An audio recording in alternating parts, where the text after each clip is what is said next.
Right now, you may be thinking to yourself, how does all of this work? There are so many resources. How do I get started? What is instruction going to look like? Well, get ready, because we are about to go over what a 5-day sequence of instruction looks like. In case you are wondering, this document is located in the free primary numeracy materials folder. The 5-day suggested plan is a great resource to use to help you stay on track with your instruction. However, we also realize that some teachers don't work on numeracy daily and they may only work on it a few days a week. This is a flexible document, so feel free to tweak whatever you need so it works for you. The structure of this can be easily adapted to however you need. If you look closely, you will see every day has two components, an instructional component and a practice component. Day 1 of instruction is always going to be the easiest to plan because of its predictability. Right now, we're going to pretend we are working with a group of students on part whole 5 with a missing add-in. This would probably be kindergartners or first graders. We are now going to go over what a 5-day sequence of instruction would look like. Day 1 instruction should start with the introductory mini lesson that can be located in the eLibrary 2.0. We are going to start with mini lesson 2. Our target skill will be solving equations with a missing add-in up to 5.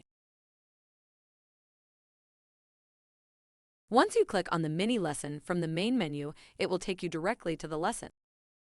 The lessons are very straightforward and direct. All you have to do is follow the prompts and let your students answer the questions. Let's take a look at what the mini lesson looks like. Once you click on the mini lesson, it will take you to the first slide. Every slide has the same 3 features. If you look in the upper right-hand corner, you will see the level and lesson number. If you look in the lower right-hand corner, you will see a menu button. You can click on that to go back to the main menu. If you look at the lower left side of the screen, you will see the prompts for the lesson. Read the prompt. Feel free to add some of your own follow-ups. The prompts are there to guide you during instruction, not turn you into a prompt reading robot.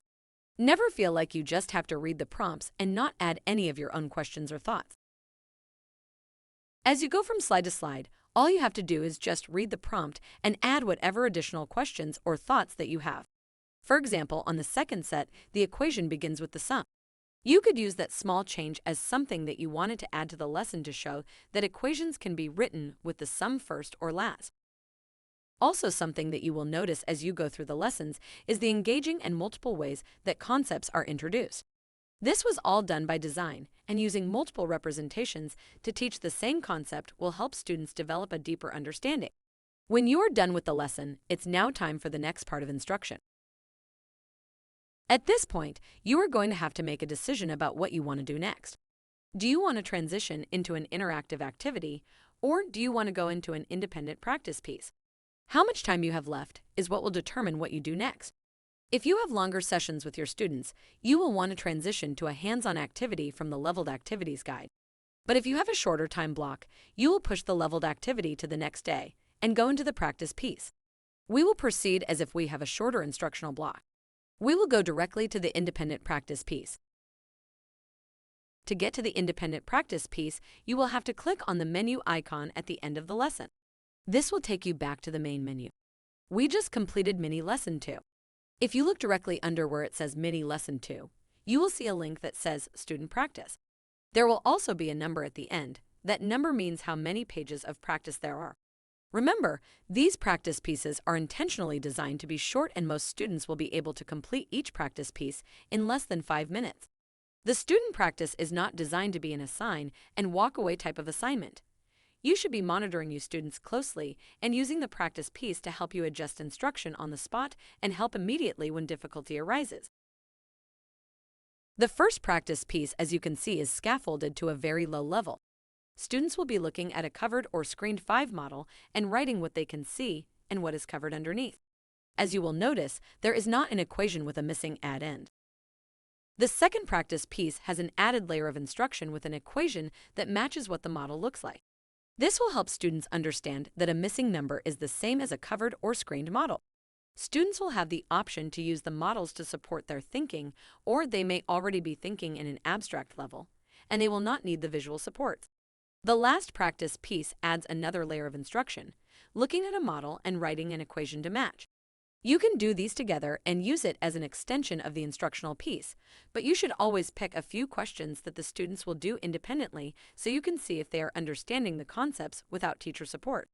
This is critical formative assessment data that will help for your instruction the next day.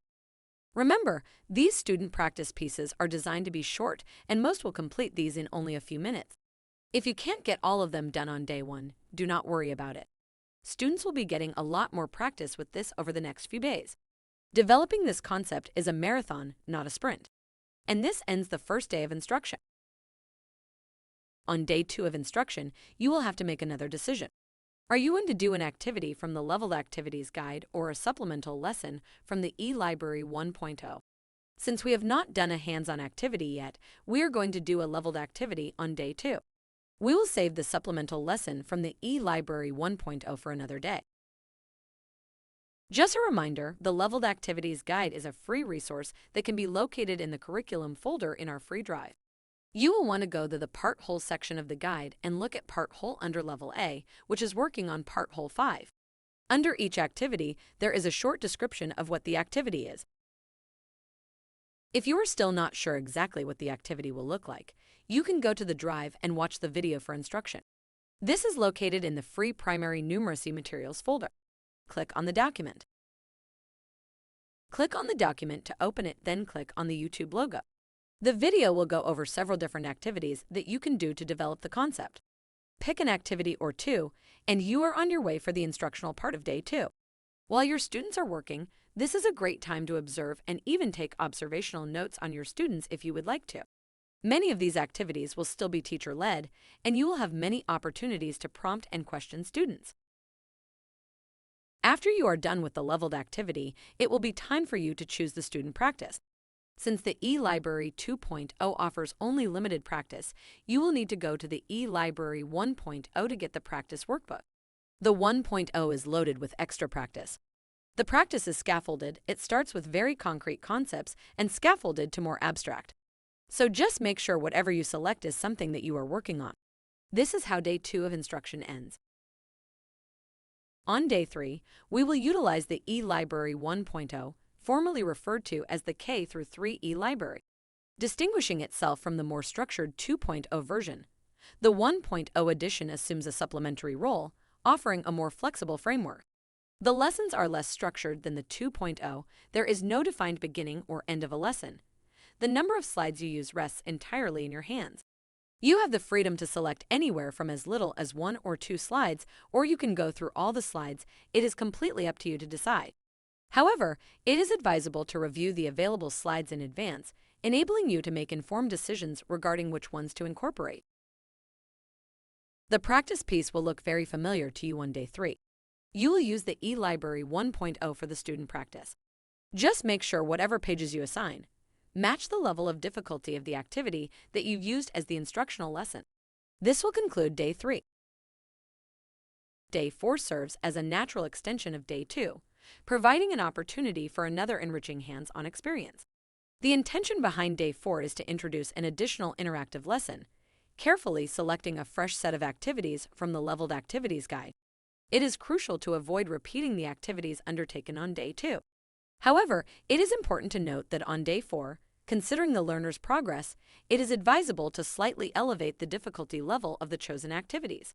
For optimal results, it is recommended to opt for activities located towards the lower portion of the leveled chart.